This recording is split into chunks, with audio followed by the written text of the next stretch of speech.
సంతోషగానము రక్షణ శృంగము మహాశైలము త్యాగము ఎరుగని స్నేహమందు క్షేమము కరువై ఉండగా త్యాగము ఎరుగని స్నేహమందు క్షేమము కరువై ఉండగా నిజ స్నేహితుడ ప్రాణము పెట్టి నీ ప్రేమతో నన్నాకర్షించినవు నిరంతరం నిలుచును నాపై నీ కనికరం శోధనలైన బాధలైనను ఎదురింతో నీ ప్రేమతో నీవేనా సంతోషగానము రక్షణ శృంగము మహాశైలము వేదన కలిగిన దేశమందు వేకువ వెలుగై నిలిచినావు వేదన కలిగిన దేశమందు వేకువ వెలుగై నిలిచినావు విడువక తోడై అభివృద్ధి పరచి ఐగుప్తులో సింహాసనమిచ్చినావు మారదో నీవిచ్చిన దర్శనం అనుదినం క్షణం నీతో నా జీవితం నీవేనా సంతోషగానము రక్షణ శృంగము మహాశైలము నిర్జీవమైన లోయయందు జీవాధిపతివై వెలసినావు నిర్జీవమైన లోయయందు జీవాధిపతివై వెలసినావు దీన శరీరం మహిమ శరీరముగా నీ వాక్కుతో మహాసైన్యముగా మార్చినావు. ప్రభునందు ప్రియమైన సోదర సోదరులారా, యోహాను సువార్త 11వ అధ్యాయంలో మనం గమనిస్తే యేసుక్రీస్తు ప్రభు మార్తా మరియా లాజరు అను వారితోటి చక్కటి సహవాసాన్ని కలిగి ఉన్నటువంటి ఈ అంశాన్ని మనం ఈ అధ్యాయంలో మనం చూస్తాము. యేసుక్రీస్తు ప్రభు ప్రేమించినటువంటి వారిలో ఎక్కువగా ప్రేమించినటువంటి వారిలో ఈ యొక్క చిన్న కుటుంబము మనము గమనిస్తాము. వీరి కుటుంబంలో ఎలాగున దేవుని యొక్క మహిమ రావాలని ఆయన కోరుకున్నాడో మనం చూస్తున్నాం. దేవుడు ఎవరితైనా సహవాసం చేయాలి అని కోరుకుంటే వారి ద్వారా ఆయనకి మహిమ రావాలని కోరుకుంటాడు. ఆ ఉద్దేశంతో దేవుడు మనతోటి సహవాసం చేయాలని ఆశపడేవాడుగా ఉన్నట్టు మనం చూస్తున్నాం. ఆదాము హవ్వలతోటి కూడా ఆయన సహవాసం చేస్తూ వారి ద్వారా దేవుడు మహిమ పొందాలని కోరుకున్నాడు. దేవుని యొక్క సృష్టిని సమస్తాన్ని వారి చేతులకు అప్పగించి ఆయన వ్యక్తిగతంగా ఆయనే దిగి వచ్చి వారితో సహవాసం చేసేదానికి ఇష్టపడినటువంటి వాడిగా చూస్తున్నాం. కానీ విచారం ఏమిటంటే దేవునికి చెందాల్సినటువంటి మహిమని వారు దేవునికి చెందకుండగా మోసంలో పడిపోయి అవిధేయత అనే పాపం ద్వారా వారు దేవుడిచ్చినటువంటి స్వభావ సిద్ధమైనటువంటి మహిమని కోల్పోయినందువల్ల వాళ్ళు సిగ్గుతోటి అవమానంతో తలదించుకున్నట్టుగా మనం చూస్తూ ఉంటున్నాం. ప్రారంభంలోనే మానవ జీవితంలో దేవుడు కోరుకున్నటువంటి మహిమని ఎలాగా కోల్పోయారో మనము గమనిస్తుంటున్నాం. అందుకనే ఏ భేదమును లేదు, అందరూ దేవుడు అనుగ్రహించే మహిమని పొందలేకపోతున్నారు అని దేవుని వాక్యంలో మనం చూస్తాం. దేవుని యొక్క మహిమ మానవుడు ఎలాగున కలిగి ఉన్నాడు అని మనం చూస్తే కేవలము నోటి మహత్తు గల మాటతోటి సమస్త సృష్టిని సృష్టించినటువంటి దేవుడు తన స్వహస్తాలతోటి తన స్వరూపములో ఆయన మానవుని నిర్మించి తన లోపల ఉన్నటువంటి ఊపిరితో మానవునికి ప్రాణాన్ని పోసి నన్ను మహిమపరచండి అని ఆయన కోరుకుంటే ఎంత అన్యాయంగా దేవుని కంటే వారి యొక్క సొంత జ్ఞానాన్ని ఉపయోగించి అపవాది తంత్రంలో ఎలాగున వాళ్ళు పడిపోయారో మనము చూస్తూ ఉంటున్నాం. అలాగున ఒక్క మనుషుని ద్వారా పాపము లోకంలో ఎలాగున ప్రవేశించిందో, మనుషులందరూ పాపం చేసినందువలన మనుషులందరికీ మరణము సంప్రాప్తమైంది. అట్టి మరణము క్రింద ఉన్నటువంటి మనుషులను రక్షించడానికి కోసమే ఈ చదువుకునేటువంటి లేఖన భాగంలో యోహాను సువార్త 11వ అధ్యాయంలో ఒక మరణించినటువంటి వ్యక్తిని తిరిగి లేపేటువంటి విషయంలో దేవునికి మహిమ కలగాలని ఆ లాజరు యొక్క మరణాన్ని ఎలాగునో ఉపయోగించుకున్నాడో, ఆ సందర్భంలో సృష్టికర్త అయినటువంటి దేవుడుగా, ప్రేమించినటువంటి దేవుడుగా, మనుషులతో సహవాసం చేయడానికి ఇష్టపడి తన యొక్క హోదాను, తన సమస్తాన్ని విడిచిపెట్టుకొని మనుషుల మధ్యకు వచ్చి ఒక కన్యకకు ఆయన పుట్టి ఒక సామాన్యమైనటువంటి కుటుంబంలో పెరిగి ఈ ఊర్లో నుంచి మంచిది ఏది రాదు అనేటువంటి ఊరివాడని అనిపించుకొని నక్కలకు బొరియలు, ఆకాశ పక్షులకు గూళ్ళు, మనిషి కుమారునికి తలవాల్చుకోవడానికి కూడా స్థలం లేదని ఆయన ఈ లోకంలో జీవించి ఎలాగునైతే ఆ మహిమను తిరిగి మానవులకు ఇవ్వాలని అనుకున్నాడో, ఈ లాజరు తిరిగి బ్రతికించేటువంటి ఆ సందర్భంలో ఇది దేవుని మహిమ కొరకు వచ్చింది అని ఆయన తెలియచేశాడు. ఆ సందర్భంలో నమ్మశక్యం కానటువంటి ఆ విషయంలో నమ్మిక మాత్రం ఉంచు అని మార్తని కోరినటువంటి ప్రభువుగా మనం చూస్తున్నాం.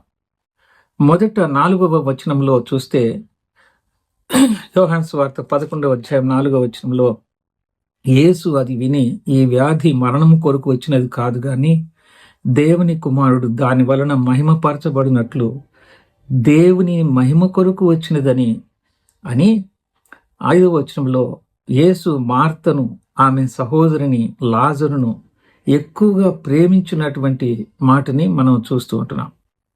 ఇలాగున దేవుని మహిమ కొరకు వచ్చిందని చెప్పినటువంటి ప్రభువు లాజరు జ్వరంతో ఉన్నాడని, చనిపోయే పరిస్థితుల్లో ఉన్నాడని ఆయన పిలుపు కొరకు ఆయనకు తెలియచేసినప్పుడు ఇంకా అక్కడ కొన్ని దినములు ఆలస్యం చేసి లాజరు చనిపోయిన తర్వాత అక్కడికి రావడం జరిగింది. ఆయన లాజరు చనిపోయినటువంటి స్థలానికి రాక మునిపే శిష్యులు వారి యొక్క నమ్మకాన్ని దృఢపరచడానికి కొరకు లాజరు నిద్రిస్తున్నాడు అని శిష్యులకు చెప్పాడు. అట్లయితే నిద్రిస్తున్నటువంటి వాడు బాగుపడతాడు కదా అని శిష్యులు తెలియక అన్నారు. యేసు అతని మరణమును గూర్చి ఆ మాట చెప్పిన గాని వారు ఆయన నిద్ర విశ్రాంతిని గురించి చెప్పారు అని శిష్యులు అనుకున్నట్లుగా చూస్తున్నాం. అలాగున శిష్యులు ఆ లాజరు యొక్క తిరిగి పునరుద్ధానం పొందేటువంటి ఆ స్థితిని కళ్ళారా చూచి వాళ్ళు దేవుని మహిమపరచాలని, వాళ్ళ యొక్క విశ్వాసాన్ని బలపరచాలని లాజరు చనిపోయిన తర్వాత అక్కడికి వెళ్ళడాన్ని మనం చూస్తే, ఆ సందర్భంలో 4 రోజులైపోయింది సమాధిలో లాజర్ని పెట్టి. ఆ యెరూషలేముకు సమీపంలో ఉన్నటువంటి బేతనీగా మనము చూస్తాము. అప్పటికే యూదులు యేసు ప్రభు చేసే అద్భుతాలను చూచి అనేక మంది ఆయనకు ఆకర్షితులవుతున్నారని, వారి యొక్క మత ప్రాపకము తగ్గిపోతుంది అని, యేసు ప్రభుని చంపడానికి వాళ్ళు కుట్ర పొందుతున్నటువంటి దినాలు. మీరు యోదయకి ఎందుకు వెళ్తారయ్యా, అక్కడ మరి పరిస్థితులు ఇట్లా ఉన్నాయి కదా వ్యతిరేకంగా అని చెప్తే అయినా కూడా ప్రభు అక్కడికి వెళ్ళడానికి ఇష్టపడతాడు. ఆ సందర్భంలో మార్త విషయం మనం ప్రత్యేకంగా ఇక్కడ మనం చూస్తాం. ఈనాటి మన యొక్క అంశంలో మార్త యొక్క విశ్వాసాన్ని దేవుడు ఎలాగున ఆయన కడుతూ ఉన్నాడు, ఎలాగున తన యొక్క విశ్వాసాన్ని భద్రపరుస్తున్నాడు, ఎలాగున తన యొక్క విశ్వాసము క్రియారూపకంగా ఉండడానికి ప్రభువు సహాయం చేస్తున్నాడు.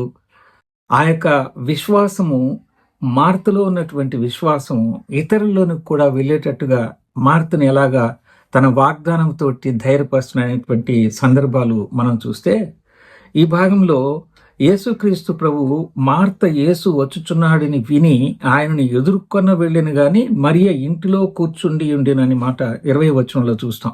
యోహాను 11:20లో. అంటే రెస్పాన్స్ అనేటువంటిది త్వరగా మార్త ద్వారా వచ్చినట్టుగా మనం చూస్తున్నాం.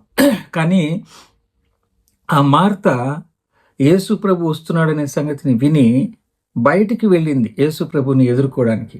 కానీ మరియా ఇంట్లోనే కూర్చొని ఉంది. అప్పుడు మార్త యేసుతో 21 వచనంలో, ప్రభువా, నీవిక్కడ ఉండిన ఎడల నా సహోదరుడు చావకుండును. ఇప్పుడైనను నీవు దేవుని ఏమడిగినను దేవుడు నీకు అనుగ్రహించునని ఎరుగుదునెను అనే మాట మనం చూస్తూ ఉంటున్నాం. అప్పుడు యేసుక్రీస్తు ప్రభు ఈ మార్తతోటి ఏం చెప్తా అంటే, నీ సహోదరుడు మరలా లేచునని ఆమెతో చెప్పగా, మార్త ఆయనతో అంత్యదినమున పునరుద్ధానమందు లేచునని ఎరుగుదును అని చెప్తూ ఉంది సమాధానం. ఇక్కడ మనం గమనిస్తున్నటువంటి ప్రాముఖ్యమైనటువంటి మాటలు, మన ఆత్మీయ జీవితానికి అవసరమైనటువంటి సంగతులు ఏంటి అని అంటే, యేసు ప్రభు వస్తున్నాడనేటువంటి సంగతి విన్నటువంటి మార్త తను ఎంతో తొందరపాటుతోటి వెంటనే యేసు ప్రభుని చూడాలి అని ఎదుర్కోవడానికి బయటికి వెళ్ళినటువంటి మాట చాలా మంచి విషయమే. కానీ మరి ఇంట్లోనే కూర్చుని ఉంది. మార్త మాట్లాడుతూ, నీవిక్కడి గనక ఉండుంటే మా సహోదరుడు చనిపోయేవాడు కాదు అని తెలియచేస్తుంది. అప్పుడు ప్రభు ఏమంటున్నాడంటే, నీ సహోదరుడు మరలా లేస్తాడు అని ఆమెతో చెప్తూ ఉంది. ఇప్పుడు ఆమె ఏమని సమాధానం చెప్తుందంటే, అవును ప్రభువా, అంత్యదినమందు పునరుద్ధానమందు లేస్తాడనే సంగతి నాకు తెలుసు అని అంటుంది. అంటే యేసుక్రీస్తు ప్రభు నీవు ఏమడిగినా కూడా దేవుడు నీకు అనుగ్రహిస్తాడు అని ప్రభుతో మాట్లాడుతుంది. ఇక్కడ అవసరం లేనటువంటి బోధని యేసు ప్రభువుకే మార్త చేస్తున్నట్టుగా మనం చూస్తుంటున్నాం. నీవు ఏమడిగినా దేవుడు నీకు ఇస్తాడు, అంత్యదినమందు లాజరు లేస్తాడు అని అంటుంది. కానీ వాస్తవానికి అత్యంత సన్నిహితమైనటువంటి సహవాసం కలిగిన బేతనీలో ఉన్నటువంటి ఈ మార్త, మరియలు, లాజరు ప్రభునందు ఎలాంటి విశ్వాసాన్ని ఉంచారు అనేది మనం గనక చూస్తే, వాళ్ళు కేవలము మౌనంగా ఉండి ప్రభు ఏం చెప్తున్నాడు అనేటువంటి విషయాన్ని మాత్రమే ఆలకించి దానికి లోబడాల్సిన దానికి బదులుగా మార్త తనకున్నటువంటి ఆ యొక్క ఆధ్యాత్మికమైనటువంటి జ్ఞానం కావచ్చు, లేకపోతే బైబిల్ నాలెడ్జ్ కావచ్చు, ఆమె ఆ విషయాలన్నీ చెప్తుంది. పునరుద్ధానమందు లేస్తాడు కదా, మాకు తెలిసేది ఆ విషయము, అవును ప్రభువా అని అంటుంది. కానీ ప్రభువే ఆయన రక్షకుడుగా ఈ లోకానికి వచ్చాడు. అంతకుముందే ఆయన యొక్క విషయాలన్నీ కూడా ఆయన సంచారం చేస్తూ చేసినటువంటి ఆ అద్భుతాలు, సూచక్రియలు చూస్తూ ఉంది, వింటూ ఉంది మార్త. కానీ హృదయం లోపల సరైనటువంటి నమ్మకము ఉంచినటువంటిదిగా మనము చూడలేకపోతూ ఉంటున్నాం. మార్త అలాగున మాట్లాడినటువంటి విషయం చూస్తే, పునరుద్ధానమును జీవమును నేనే, నాయందు విశ్వాసముంచు వాడు చనిపోయినను బ్రతుకును, బ్రతికి నాయందు విశ్వాసముంచు ప్రతివాడును ఎన్నటికీ చనిపోడు. ఈ మాట నమ్ముచున్నావా అని ఆమెను మళ్ళీ అడగడం మనం చూస్తున్నాం.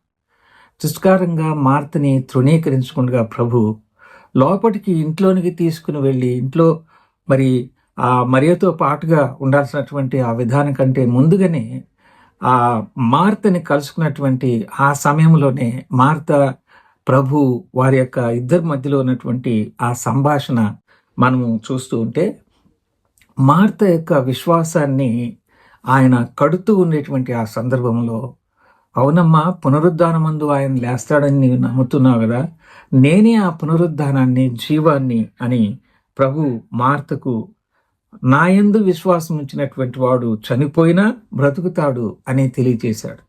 అప్పటికీ కూడా ఇంకా విశ్వాసం సంపూర్ణంగా ఉంచినటువంటి ఆ విధానంలో మార్త లేనట్టుగా మనం చూస్తూ ఉంటున్నాం.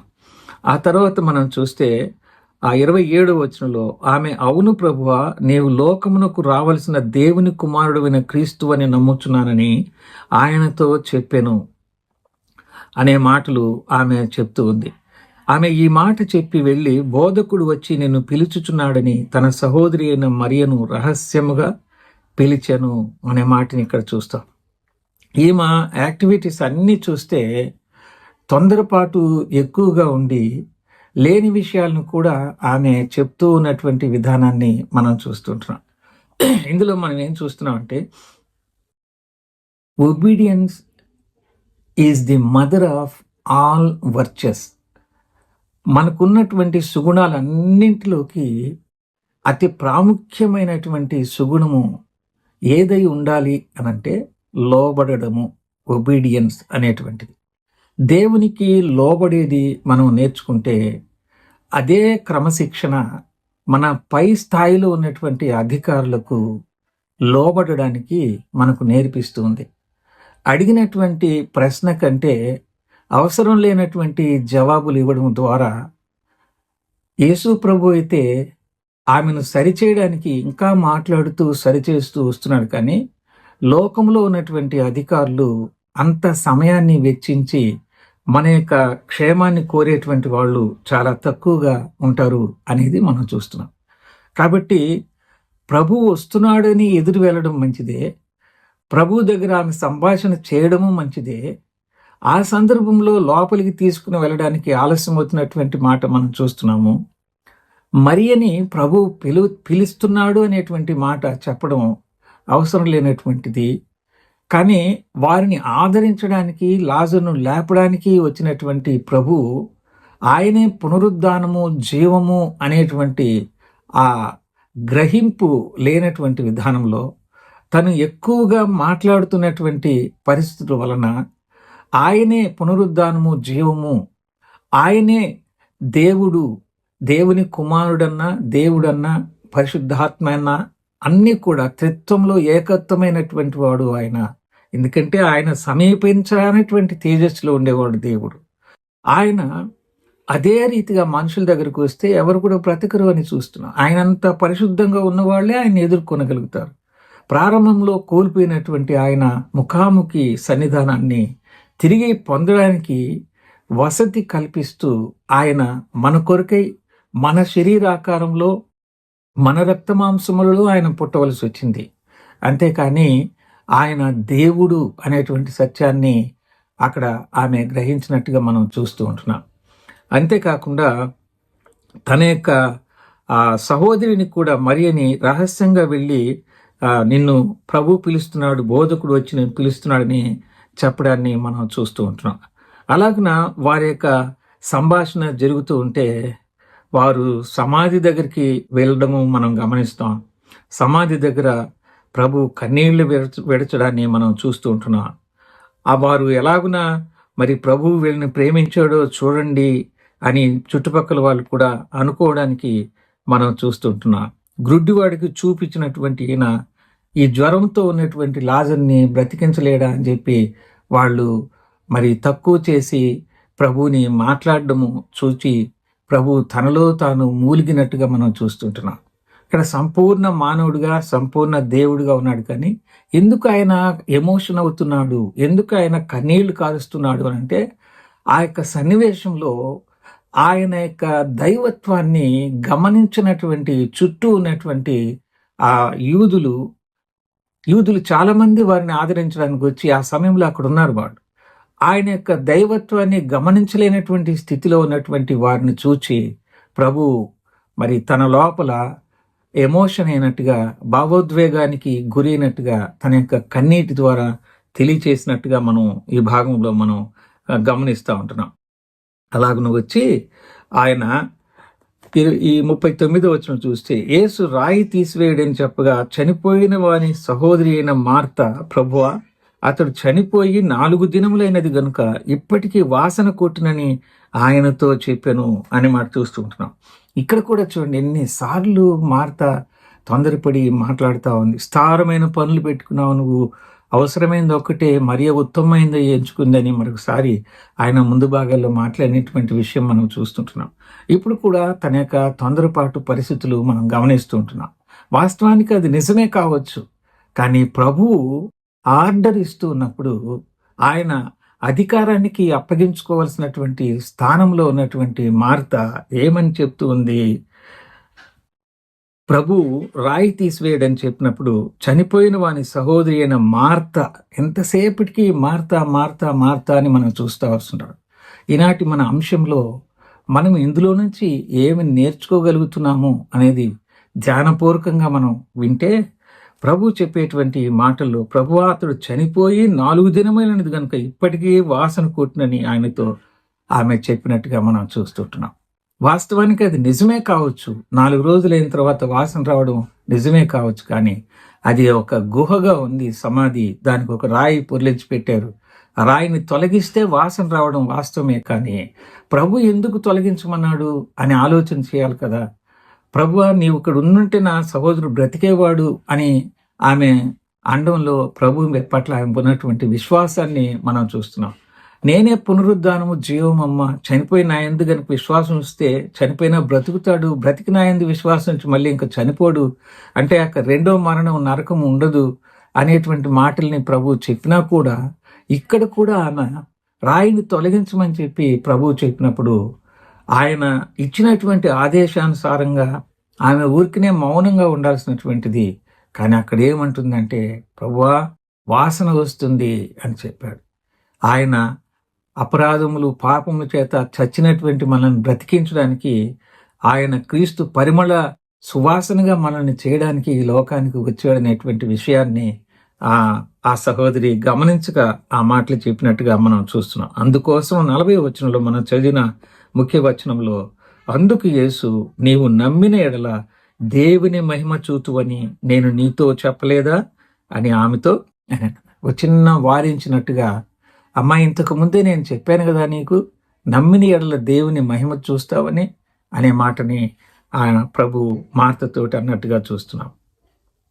దేవుని మహిమ అనేటువంటిది ఇక్కడ చూస్తే ఎలాగా దేవుని మహిమని మనం చూస్తాము అంటే, నమ్మాలి. మనకు లోబడేటువంటి గుణము ఉండి ప్రభువు మీద నమ్మకం లేకపోతే దానివల్ల ప్రయోజనం ఉండదు. ప్రభువు మీద నమ్మకం అనేది ఎప్పుడు మనకు పుడుతుందంటే, ఆయన ఏదైనా సాధ్యం చేయగలడు, నేను అనుకున్నటువంటిది ఆయన ఏర్పాటులో కనుక ఉంటే, ఆయన చిత్తంలో కనుక ఉంటే, అది ఆలస్యమైనా సరే, ఇంకా నా చేతికి అందకుండగా అది పాతి పెట్టబడిన స్థితికి వెళ్ళిపోయినా సరే తిరిగి దాన్ని నాకు ఆయన ఇవ్వగలడు అనేటువంటి నమ్మకం మనకు గనుక పుడితే, ఆ నమ్మకం అనేది పుట్టాలి అనంటే ఆయన ఎవరో తెలుసుకోవాలి. ఆయన ఎవరో అనేది గనక మనకు అర్థమైతే, ఆయన చేయగలడు అనే ఆ సామర్థ్యాన్ని మనం గ్రహిస్తే అదే దేవుని యొక్క జ్ఞానం. దేవుడు కష్టంలో ఉన్నటువంటి వారిని సహాయం చేసే మనసు కలిగిన వాడు, అదే సమయంలో సహాయం చేయగలిగినటువంటి సామర్థ్యం కూడా కలిగిన వాడు అని మనం నమ్మాలి. ఏ స్థితిలో ఉంటే ఆయన సహాయం చేయగలడని నమ్మాలి? చనిపోయినటువంటి లాజర్ను సహా ఆయన లేపగలగడు అనేటువంటి ఆ నమ్మకము మార్తలో ఆయన పెంపొందింప చేయాలి అని ఆయన తనలో ఉన్నటువంటి విశ్వాసాన్ని ఆయన బలపరుస్తూ వస్తున్నాడు ఈ యొక్క సంభాషణలో. అలాగనే ఈనాటి మన యొక్క విద్య ఉద్యోగ విషయాలలో మనము నమ్మలేనటువంటి పరిస్థితులు నేటి పోటీ తత్వంలో, విద్యలో, వైద్యంలో, ఇంజనీరింగ్ వ్యవస్థలో, ట్రాన్స్పోర్టేషన్ విషయంలో అనేక రకములైనటువంటి అభివృద్ధిని మన దేశమే కాదు ప్రపంచమంతా సాధిస్తూ వస్తుంది. ఈ రోజున ఉన్నటువంటి ఆ యొక్క అభివృద్ధి రేపొద్దున ఇంకొక రకమైనటువంటి అభివృద్ధిగా వస్తుంది. మనము ఎన్నడూ ఊహించినటువంటి రీతిలో ఇంత స్పీడ్గా లోకము పరిగెడుతూ ఉంది. ఇలాంటి పరిస్థితులలో నాలాంటి వారికి, నాలాంటి దానికి, నాకున్నటువంటి జ్ఞానానికి, నాకున్నటువంటి విద్యకి నేను ఆశిస్తున్నటువంటిది నేను పొందుకొనగలనా అనేటువంటి అపనమ్మిక సాధారణంగా ఉంటుంది. ఇది ఏ స్థాయిలో కూడా నమ్మడానికి వీలు పడినటువంటిదిగా ఉండవచ్చు. కానీ మార్తను ప్రభు తక్కువ చేసి ఆమె యొక్క విశ్వాసాన్ని నిరుత్సాహపరిచి ఆయన విడిచిపెట్టినటువంటి వాడుగా లేడు. లాజరును లేపి అప్పజెప్పేంత వరకు తనను వెంబడిస్తూనే ఉన్నట్టుగా మనం చూస్తున్నాం. ఇక్కడ ఎందుకు మార్త అంత ప్రత్యేకమైనటువంటి రీతిలో ప్రభు తన యొక్క ఆత్మ ద్వారా వ్రాయించి పెట్టాడనంటే, నేటి దినాల్లో కూడా యేసు ప్రభుని సొంత రక్షకునిగా అంగీకరించి హృదయంలో నిశ్చయత కలిగి ఆ విశ్వాసంలో పెరుగుతూ బైబిల్ గ్రంథాన్ని చదువుకుంటూ బైబిల్ గ్రంథాన్ని బోధిస్తూ ప్రార్థనా జీవితాన్ని కలిగి ఉంటూ లోపట నిజమైనటువంటి నమ్మకాన్ని మనము కలిగి లేనటువంటి స్థితి కొన్నిసార్లు మన ముందున్నటువంటి టాస్కులను చూసినప్పుడు అలాంటి స్థితికి మనం వెళ్ళిపోతూ ఉంటాం. కానీ అలాంటి స్థితి ఎందుకు కలిగిస్తున్నాడు దేవుడు? అది ఎందుకు నాకు కలుగుతూ ఉంది? ఎటు చూచినా కూడా నిరుత్సాహమే అవుతూ ఉంది. వ్యక్తిగతమైనటువంటి సంపూర్ణమైనటువంటి సంతోషాన్ని నేను కొన్నిసార్లు అనుభవించలేకపోతూ ఉంటున్నాను. కానీ ప్రభుతో ఉన్నటువంటి ఆ యొక్క సహవాసం అయితే ఉంది, కానీ కొన్నిసార్లు ఏదో ఓటమవుతున్నానే అన్నటువంటి భావన నాలో మార్తవలే కలుగుతూ ఉంది అని మనకు అర్థమైనటువంటి ఆ రీతిలో ప్రభు మనతో మాట్లాడుతూ ఉంటున్నాడు. నేను నీకు చెప్పలేదా అని ఆయన తెలియచేస్తూ మార్తని ఒక మెల్లని హెచ్చరికని ఇస్తూ, నీవు నమ్మిన ఎడల దేవుని మహిమ చూతువని నేను నీతో చెప్పలేదా అని అంటున్నాడు. ఆయన బ్రతిమలాడుతూ ఉంటున్నాడు. ఈ రోజున మనతో కూడా దేవుని మహిమని మనం చూడాలని ఆశించినట్లయితే మనకు అందుబాటులో లేనటువంటి దాని మీద మనము నమ్మకము ఉంచాలి. అది మనం పొందుకొనగలము అనేటువంటిది మనం ఉంచాలి. అది మార్తలో ఆయన పుట్టించాలి అని ఆయన ప్రయత్నం చేస్తూ తన యొక్క విశ్వాసాన్ని కట్టుచూ తన యొక్క వాగ్దానాన్ని ఇస్తూ తన యొక్క విశ్వాసము క్రియారూపకంగా ఉండాలని, ఇతరులు ఆ విశ్వాసము ద్వారా మహిమపరచాలని, దేవుని మహిమపరచాలని ప్రభువు కోరుకుంటూ కేవలము ఆమెతోటి సంభాషణ చేస్తూ వస్తున్నటువంటి ప్రభువుగా మనం చూస్తూ ఉంటున్నాం. మనము దేవుని పట్ల ఉన్న విధేయతతో పాటు దేవుడు ఏమై ఉన్నాడో అనేది స్పష్టంగా తెలుసుకున్నటువంటి వారంగా ఉంటూ పూర్తి స్థాయిలో ఆయన మీద భారం వేసి నమ్మకాన్ని ఆయన మీద ఉంచి మనము మౌనంగా ఉండగలిగితే దేవుని మహిమని మనము చూస్తాం. అది నమ్మిన ఎడల నీవు దేవుని మహిమను చూస్తావు. ఎందుకు కొన్నిసార్లు గడ్డు సమస్యలు ఎదురవుతూ ఉంటాయనంటే, దానివల్ల మనం నిరుత్సాహపరచబడాలని కాదు దేవుని యొక్క ఉద్దేశం. ఎందుకు అంత స్నేహంగా ఉన్నటువంటి వాళ్ళ ఇంటికి ప్రభువుకి తెలియదా జ్వరం వచ్చింది, చనిపోయేటువంటి స్థితిలో ఉన్నటువంటి పరిస్థితిని నాకు తెలియచేశారు, నేను వెళ్ళాలి కదా అని ఎందుకైనా ఆలస్యం చేశాడు?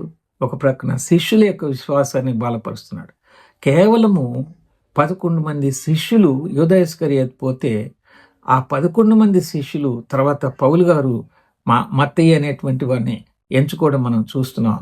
దాదాపుగా ఈ 12 మంది శిష్యుల ద్వారా సర్వలోకమునకు యేసుక్రీస్తు ప్రభు యొక్క సువార్త నిదానంగానైనా త్వరితంగానైనా వ్యాప్తి చెందిన మాట వాస్తవం కదా.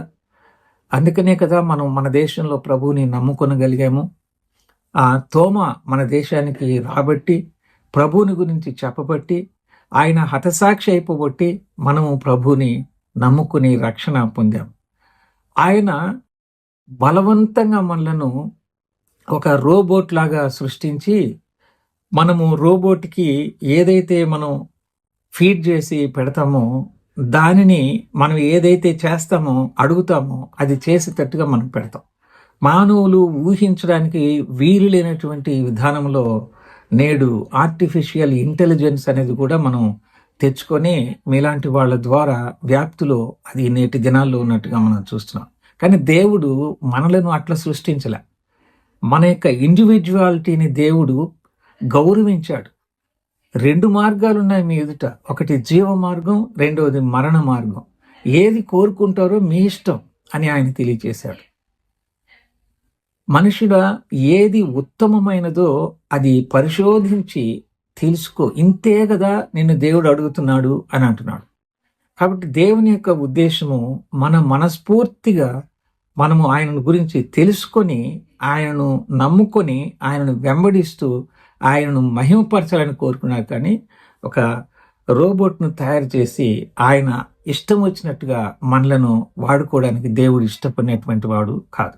ఈనాడు మనం అలాంటి వస్తువుల్ని ఉపయోగించుకొని, మన యొక్క మనసులో ఉన్నటువంటి దానిని బట్టి వాటిని ఉపయోగించుకొని, గ్రౌండ్ మేనేజర్గా కూడా కొన్ని కొన్ని పెద్ద పెద్ద కంపెనీస్లో రోబోటిక్ మేనేజర్స్ ఉన్నారు. ఇప్పుడు మనుషులు ఉండరు అక్కడ. అలాంటి స్థితికి ఈనాడు మానవులమైనటువంటి మనము వచ్చాం. కానీ దేవుడు అది కోరుకునేవాడు కాదు. ఆ జ్ఞానాన్ని దేవుడు మనిషినికి ఇచ్చాడు. కానీ మనస్ఫూర్తిగా తనను వెంబడించినటువంటి వారిని ఆయన రక్షించేవాడు. తనను నమ్మితేనే రక్షణ అనేది మనం చూస్తాం. నమ్మి బాప్తిస్మం తీసుకున్నవాడు రక్షించబడును, నమ్మని వానికి శిక్ష విధించబడును అంటే నమ్మడానికి ఒక అవకాశాన్ని కల్పిస్తున్నాడు.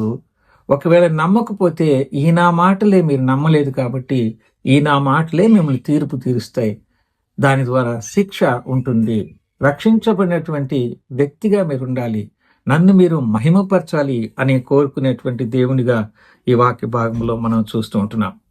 ఇందులో మనము ప్రాముఖ్యంగా చూస్తున్నటువంటి మాట ఏమిటి అనంటే 27వ వచనంలో చూస్తే ఆమె ఏమంటుందంటే, అవును ప్రభువా, నీవు లోకమునకు రావలసిన దేవుని కుమారుడు అయిన క్రీస్తు అని నమ్ముచున్నానని ఆయనతో చెప్పింది.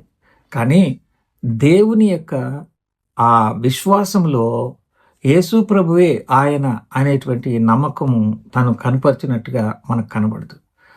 ఆమె తొందరపాటుతో మాట్లాడుతున్నటువంటి మాటల వలన ప్రభువు పట్ల ఉంచాల్సినటువంటి నమ్మకాన్ని ఆయన ముందే చెప్పాడు. నా యందు విశ్వాసం ఉంచువాడు అనే మాట, నా యందు విశ్వాసం ఉంచేవాడే చనిపోయినా కూడా బ్రతుకుతాడు అనేటువంటి మాట చెప్పినా కూడా అవును ప్రభువా అని ఆమె చెప్తూ ఆ మాట 27 అనింది. అందుకనే ప్రభు ముందే చెప్పాను కదా నీకు 25వ వచనంలో, కానీ ఆ మాటనే నీకు చెప్తున్నాను, నీవు నమ్మిన ఎడల దేవుని మహిమ చూస్తావు అనేటువంటి విషయాన్ని ఆయన చెప్తున్నాడు. యోహాను సువార్తలోనే 1వ అధ్యాయము 14వ వచనంలో దేవుడు మన పట్ల ఆయన మహిమని కనపరిచినటువంటి వాడిని ఎట్లా ఉన్నాడు అనంటే, ఆ వాక్యము శరీరధారి అయి కృపా సత్య సంపూర్ణుడుగా మన మధ్య నివసించను, తండ్రి వలన కలిగిన అద్వితీయ కుమారుని మహిమ వలె మనము ఆయన మహిమను కనుగొంటిమి అన్నట్టు. తండ్రి వలన కలిగిన అద్వితీయ కుమారుని మహిమ వలె అంటే క్రింద ఫుట్ నోట్లో అద్వితీయ దేవుడే అనే మాట మనం చూస్తున్నాం. కాబట్టి కుమారుడు ప్రభువు ఆ మాటనే క్రింద ఫుట్ నోట్లో అద్వితీయ కుమారుడే అనే మాటని అద్వితీయ దేవుడే అని రూపాంతరంగా మనం వ్రాయబడినటువంటి మాటని మనం చూస్తాం. ఆ మహిమ వలె మనము ఆయన మహిమను కనుగొంటిమి అనే మాట చూస్తుంటున్నాం. కాబట్టి యేసు ప్రభు యొక్క మహిమార్థమై, దేవుని మహిమార్థమై మనకు వచ్చేటువంటి ప్రతి సందర్భాన్ని దేవుడు మహిమపరచబడ్డానికి వాడుకునేవాడుగా ఉన్నాడనే సత్యాన్ని మనం చూస్తున్నాం.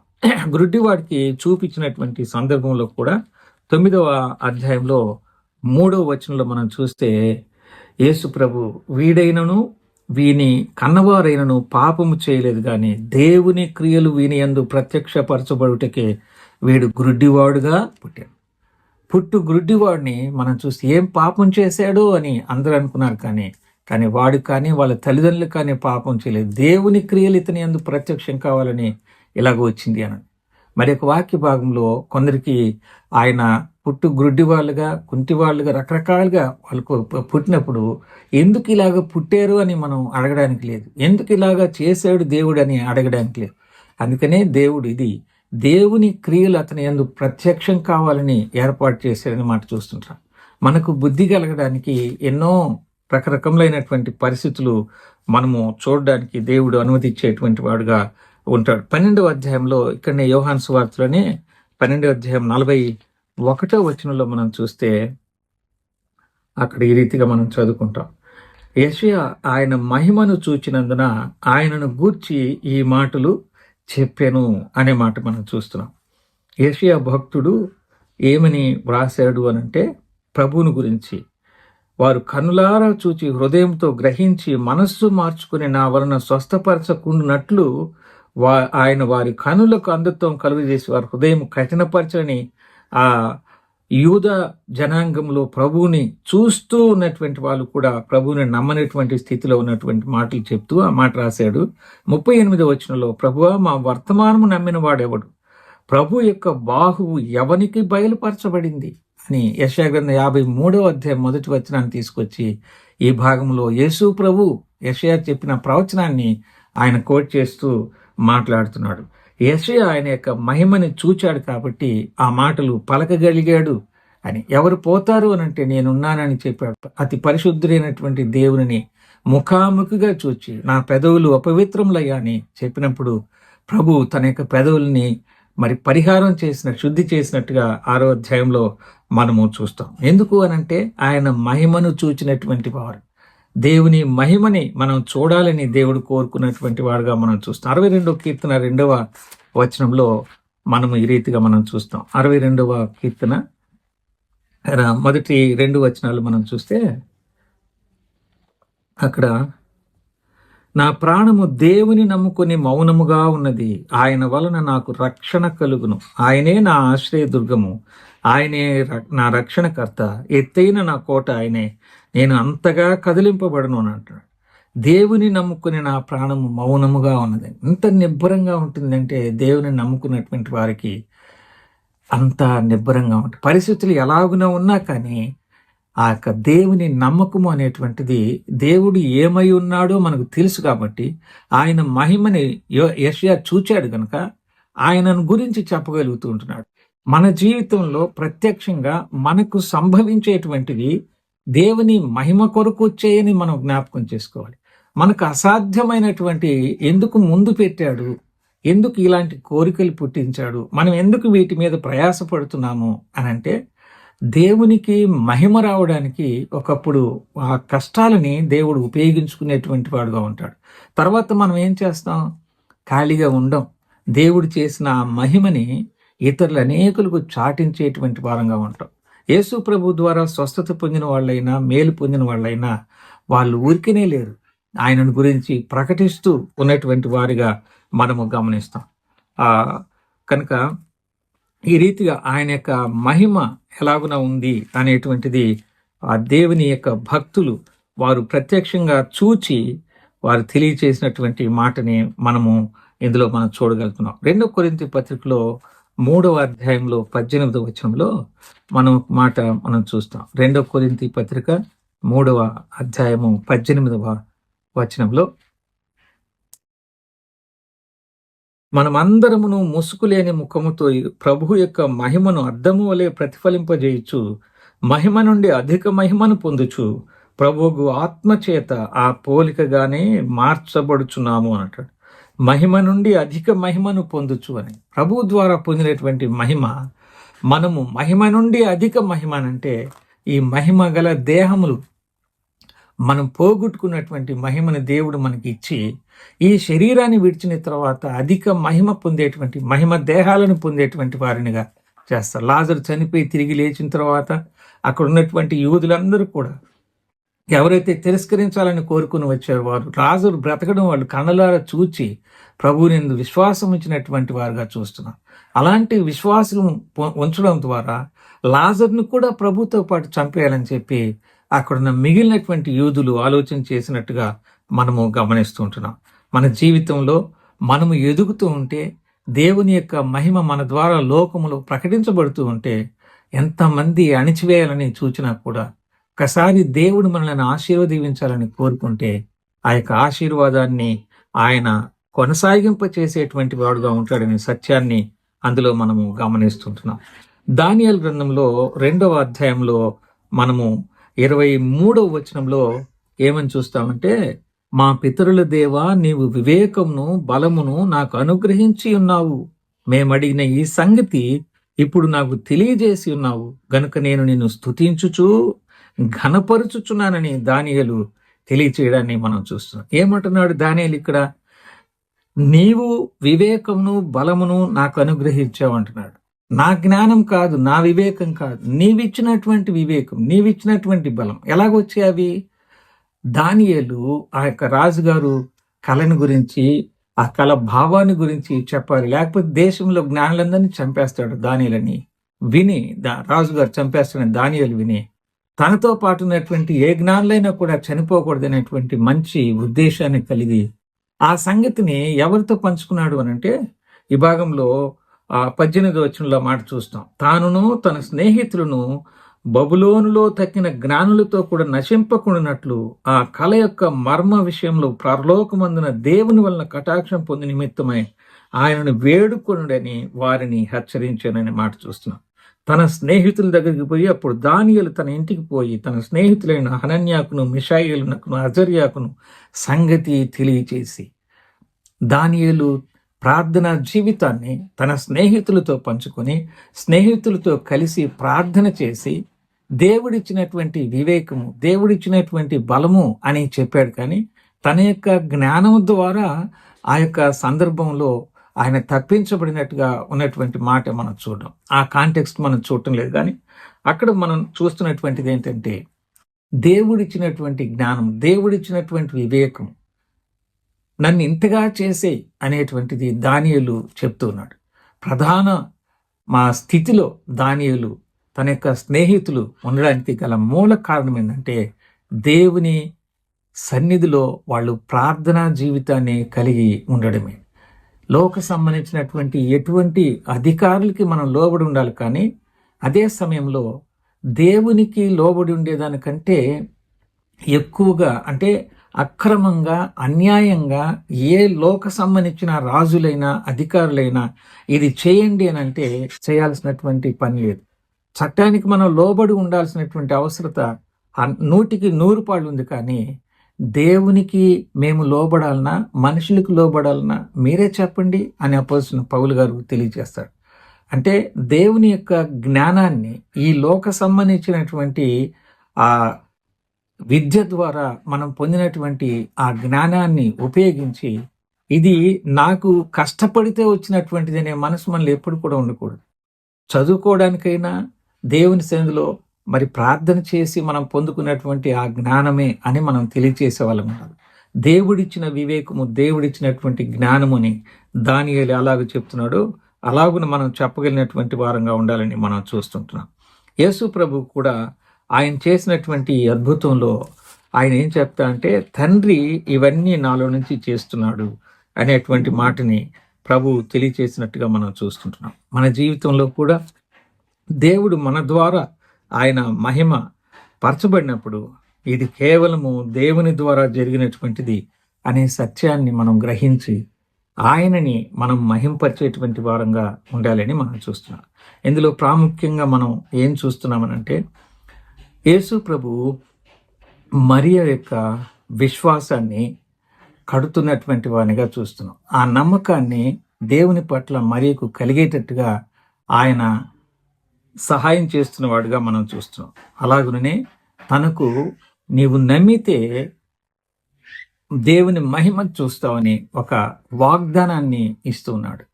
అలాగనే ఆమె తన యొక్క విశ్వాసము క్రియారూపకంగా ఉండేటట్లుగా తనతో సంభాషణలో ఆమె యొక్క విశ్వాసము క్రియారూపకంగా ఉండేటట్టు ఆయన మారుస్తున్నాడు.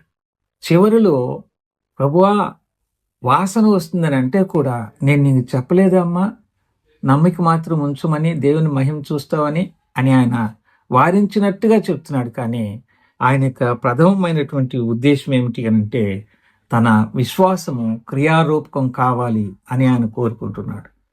మార్త, మరియలు, లాజరు దేవునితో ఉన్న ఆ యొక్క సంబంధము మనం చూస్తే, అంత సన్నిహితంగా ఉన్న స్నేహం కలిగినటువంటి ఆ కుటుంబంలో అలాంటి పరిస్థితి ఉంది అని ప్రభు ఇంకా కొంచెం ఆలస్యం ఎందుకు చేశాడు అనేది ప్రశ్న.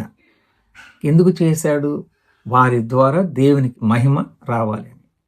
లాజరు తిరిగి బ్రతికాడు, మళ్ళీ మనలాగే చనిపోయి ఉంటాడు మానవుల్లాగానే. కానీ పునరుద్ధానము తిరిగి లాజరు లేస్తాడు ప్రభువుని నమ్మినటువంటి వాడు ఉన్నప్పుడు.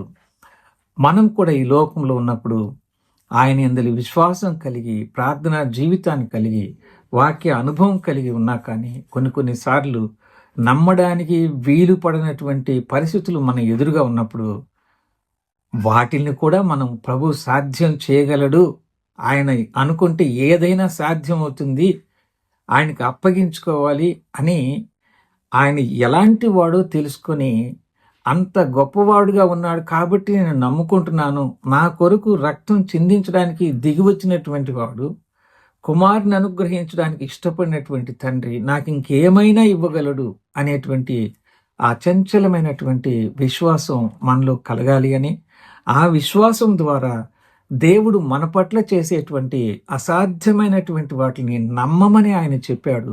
నమ్మి ఊరుకునే ఉంటాను నేనని భక్తుడు 62వ కీర్తనలో చెప్పాడు. అలాగే మనం ఉండగలిగితే దేవుని యొక్క మహిమని మనము చూస్తామని ఇందులో మనం చూస్తూ ఉంటున్నాం.